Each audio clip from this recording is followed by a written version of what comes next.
Day 4. Armor of God, the Shield of Faith. Explained. Before a Roman battle, soldiers would do something you'd probably never guess. They'd soak their shields in water. Not to clean them, to save their own lives. Because the enemy's most feared weapon in a siege wasn't always a blade, it was fire. Shot from a distance on arrows wrapped in burning material, designed to catch a dry shield in flames and force a soldier to either burn along with it or drop his only protection mid-battle. Paul knew this detail, and when he picked the one image to describe faith, this is exactly the picture he reached for. Today, the shield of faith, and the ancient battlefield detail that changes how you'll read this passage forever. In all circumstances, take up the shield of faith, with which you can extinguish all the flaming darts of the evil one. Ephesians 6:16. The Greek word Paul uses here is thureos, not the small round shield most people picture in their heads, but the Roman scutum, a large, curved, rectangular shield, often 4 feet tall, big enough to cover an entire soldier's body from shoulder to shin. In tight battle formation, Roman soldiers could interlock these shields into a solid wall, or even raise them overhead into what was called the testudo, the tortoise, a formation so effective it could shrug off arrows raining straight down from above a besieged wall. And crucially, these large, leather-covered shields were regularly soaked in water before a battle specifically to defend against flaming arrows.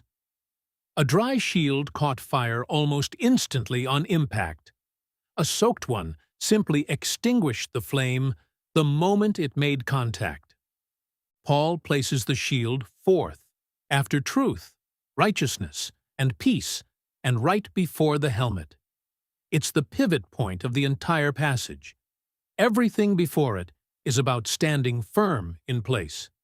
Everything after it, the helmet, the sword, is about engaging directly with the fight. The shield sits right in the middle because it's the piece that makes the actual difference between surviving an attack and being taken out by one before you ever get the chance to fight back at all. Paul's phrase, "in all circumstances," is doing real, deliberate work here too. He's not describing an occasional defensive measure reserved for rare emergencies.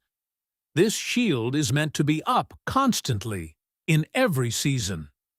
Because in Paul's picture of spiritual warfare, the attacks themselves aren't occasional either. They come in ordinary weeks, just as much as dramatic ones. The image of God Himself as a shield runs throughout the Old Testament long before Paul ever picks up this particular metaphor. God tells Abram directly in one of the earliest recorded promises in Scripture, "Fear not, Abram, I am your shield. Your reward shall be very great." Genesis 15:1. David returns to this image again and again throughout the Psalms, calling God my shield in moments of direct, personal, physical danger. Not abstract theology written from a place of safety, but a soldier king actually being pursued by real enemies, describing God as the thing standing between him and the weapon currently aimed at him. Psalm 18 alone calls God a shield, a rock, a fortress, and a horn of salvation, stacking up nearly every piece of protective imagery available in the Hebrew language, almost as if one image on its own wasn't enough to capture it. What's striking is that throughout the Old Testament, God Himself is the shield. By the time Paul writes Ephesians, the image has shifted slightly. Now faith is described as the shield, but faith placed in that exact same God. The object of trust hasn't changed at all. What's changed is that Paul is now describing the posture of actively holding on to that trust, arms extended, shield raised, in the middle of an active, ongoing attack. Paul consistently describes faith not as a fleeting feeling, but as a settled, active trust, something you exercise deliberately, not just something you happen to have on a good day. In Romans 1, he calls the gospel the power of God for salvation to everyone who believes, tying faith directly to actual power, not passivity or wishful thinking. And in 2 Corinthians 5, he writes, "For we walk by faith, not by sight," positioning faith as the very thing that keeps a person steady precisely when their circumstances, their sight, would otherwise be screaming at them to panic. That's the theology sitting behind flaming darts. Paul isn't picturing faith as protection against physical danger out in the world. He's picturing it as protection against the specific attacks aimed squarely at your trust in God. Doubt, despair, temptation, accusation, sudden fear, all of which land like fire, spreading fast if there's nothing already there to stop them from catching. A shield that's dry, untested, never actually used in a real fight, catches fire the very first time it's struck. A shield that's been soaked, lived in, practiced, tested through real seasons of trust, extinguishes the attack the instant it lands. Here's the practical weight of this piece. Faith that's never actually been tested doesn't hold up well under a genuine attack. For the exact same reason, a dry shield doesn't hold up against fire. That's not some personal flaw or spiritual failure. It's simply how untested things behave under real pressure. And crucially, the soaking has to happen before the fire arrives, not during it, when it's already too late to prepare. Think about someone who's coasted through a season of relatively easy circumstances, never really having to lean on God for anything specific, and then a genuine crisis hits, a diagnosis, a job loss, a broken relationship. Suddenly, they're reaching for a shield they've never actually used before, and it doesn't hold the way they expected. That's not a failure of faith itself. It's the predictable result of a shield that was never soaked ahead of time. Practically, that soaking looks like small repeated moments of choosing to trust God well before the crisis ever hits. In the ordinary, unremarkable days, not just the emergencies.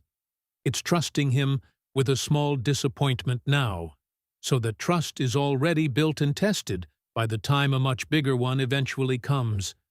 It's remembering, out loud and specifically, particular times God has already come through, because that memory becomes literal material the shield is made of.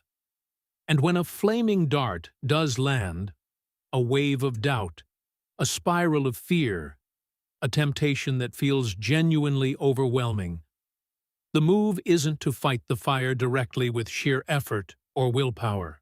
It's to raise what's already been soaked, already been tested, and let it do exactly what it was built to do. Faith doesn't need to win an argument with fear in the moment. It just needs to already be there, ready, when the fire actually hits. A shield only extinguishes fire if it's already been soaked before the attack ever lands. Faith works exactly the same way. Don't wait for the fiery dart to arrive before you start building trust in God. Build it now, in the ordinary, forgettable days, so that when the real attack comes, it simply goes out on contact instead of catching everything you have on fire. That's the shield of faith, soaked, ready, and built for exactly the kind of attack it's about to face. Next time, we're moving to the piece guarding the one thing that, if lost, takes everything else down with it too: the helmet of salvation.